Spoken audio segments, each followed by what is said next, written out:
Disney's The Little Mermaid.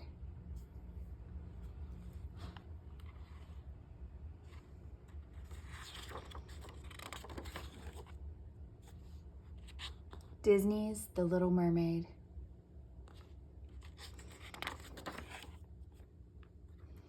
Far beneath the ocean waves in the land of the mer people lived a lovely young mermaid named Ariel.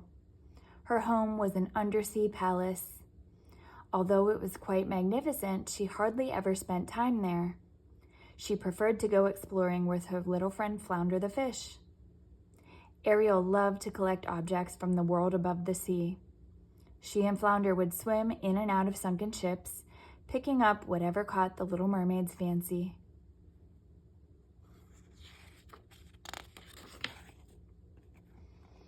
Ariel's father, King Triton, ruled the undersea kingdom. He was very proud of Ariel's many gifts, especially her beautiful singing voice. He had arranged to give a special concert to show his daughter's wonderful talent to all the merfolk. Ariel's sisters sang to begin the concert. Then they sang a special song to introduce Ariel. But Ariel wasn't there. Triton was not pleased. How could Ariel have forgotten to show up for her own debut?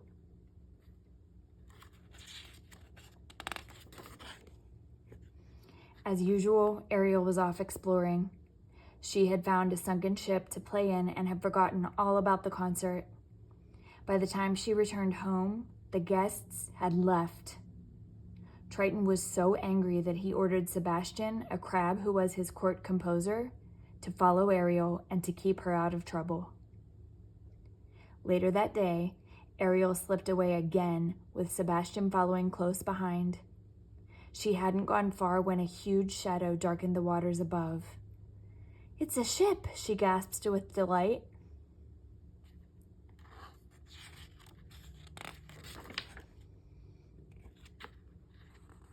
Ariel swam to the surface to get a closer look. There were humans on board. One of them was very handsome. Ariel heard the others call him Prince Eric. But as Ariel watched, a sudden storm took them all by surprise. To her horror, the ship began to sink. Most of the people on board were able to climb safely into a lifeboat, but the handsome young prince was hit by a falling spar and thrown into the churning water.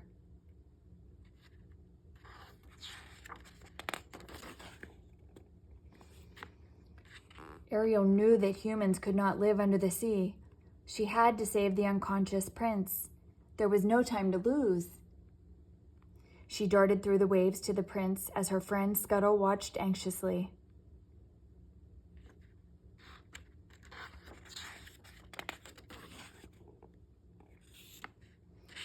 Using all her strength, Ariel dragged the young prince to shore. Scuttle was waiting for them. The silly bird put his ear close to Eric's boot. "Sorry, Ariel, I can't make out a heartbeat," said Scuttle. Ariel placed her head on the prince's chest. "Oh, he is breathing, Scuttle," she cried. She was so happy that she began to sing to the prince. At the sound of Ariel's lovely voice, Eric's eyelids began to flutter.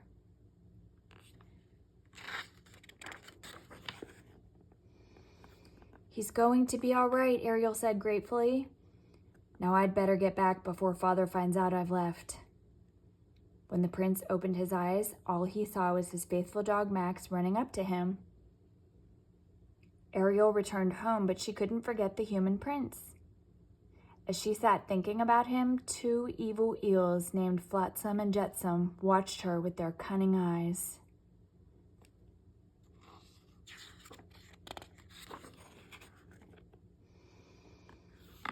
"Come with us," they coaxed sweetly. "We know someone who can help you." Ariel followed the slippery eels. Before she knew it, she was inside the deep, dark cave of Ursula, the sea witch.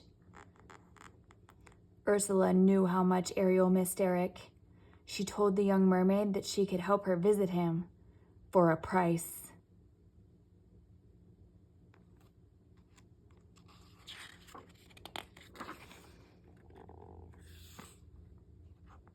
I will make you human so you can visit your young man, Ursula said, but you must get him to fall in love and kiss you before the sun sets on the third day. If you fail, you will turn back into a mermaid and return to the sea as my slave. Then Ursula laughed wickedly. Oh, and one other thing.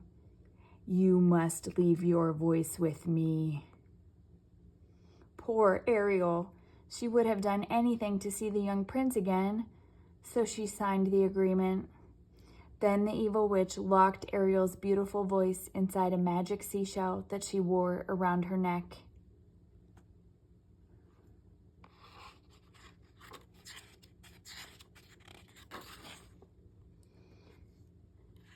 Flounder and Sebastian watched in amazement as Ursula's magic powers changed Ariel into a human girl. Suddenly, Ariel could no longer live underwater. Luckily, her two friends rushed her up to the surface so she could breathe.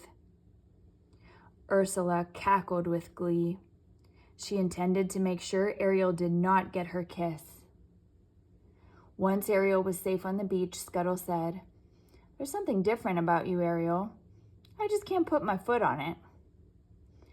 Ariel showed him her two legs. She wanted to tell Scuttle about what had happened to her, but since Ursula had taken her voice, Sebastian had to explain.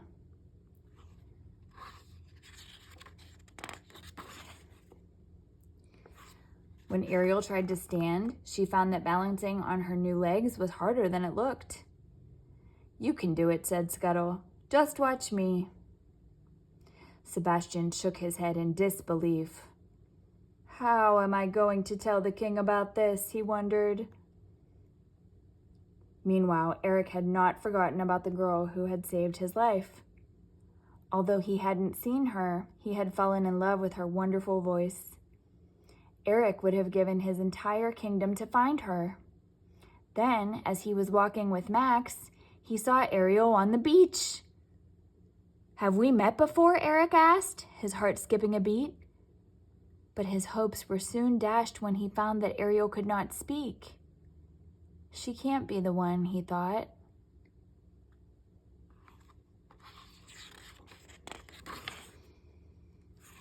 Still, the prince felt sorry for Ariel, so he brought her to his castle. His servants fed her and gave her pretty clothes to wear. The next day, the prince took Ariel for a coach ride through his kingdom. "She's so lovely," Eric said to himself. "If only she were the girl I've been searching for."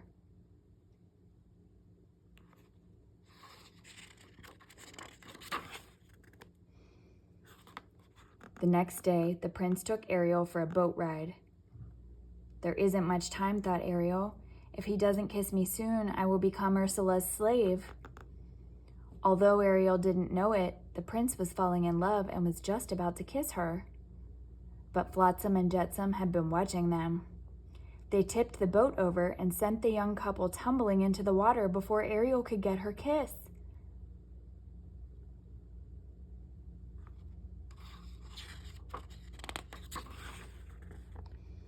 Ursula had been watching the couple in her magic bubble.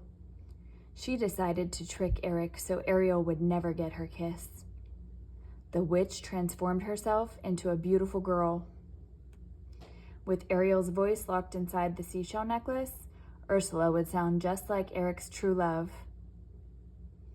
The following day, as Ursula walked along the beach, the sound of Ariel's beautiful voice filled the air.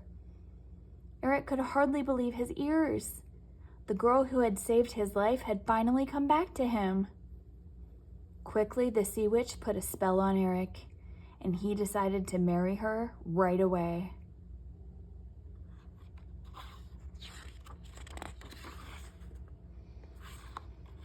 Ursula's nasty trick had worked. She and Eric were to be married on his ship that very day. In her cabin, Ursula laughed as she looked at her true reflection in the mirror. Luckily, Scuttle saw Ursula's real reflection too. Scuttle and Flounder rushed off to find Ariel and tell her all about the sea witch's latest trick. "Don't worry, Ariel, we'll help you," said Scuttle as Flounder pulled her out to the ship. Then Scuttle flew to the ship.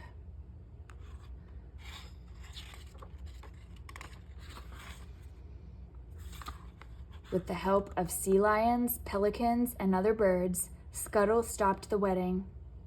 As Ariel climbed over the railing, the birds tore at Ursula's clothing and pulled her hair. The seashell fell from Ursula's neck. When it broke, Ariel's voice returned to her instantly. Ariel called out to warn the prince.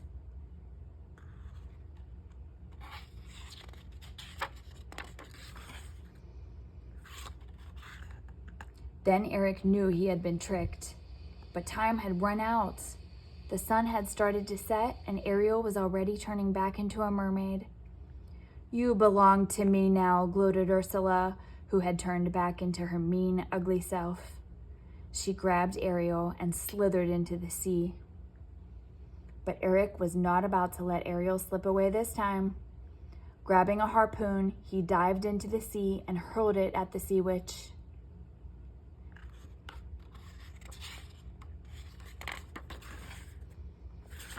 That made Ursula angrier than ever. She transformed herself into a huge monster and tried to crush poor Ariel and the prince with her black tentacles.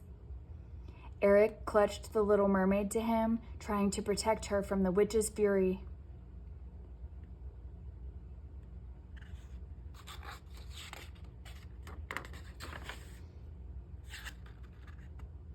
Eric knew he had to do something, and fast. Climbing aboard a ship that Ursula's angry thrashing had raised from the bottom of the sea, he grabbed the wheel. He aimed the ship's prow at Ursula and sailed full speed ahead. As the boat struck the witch, she let out a terrible scream. Then she was gone.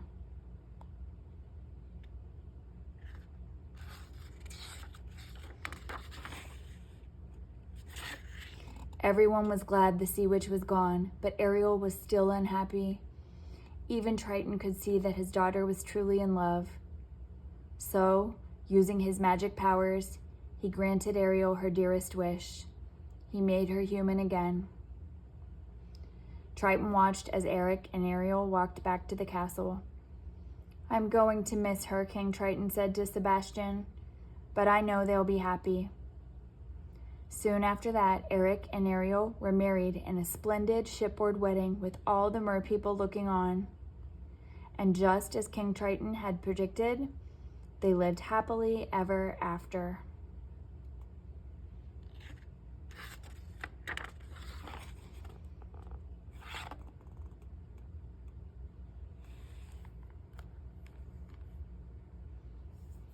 The end.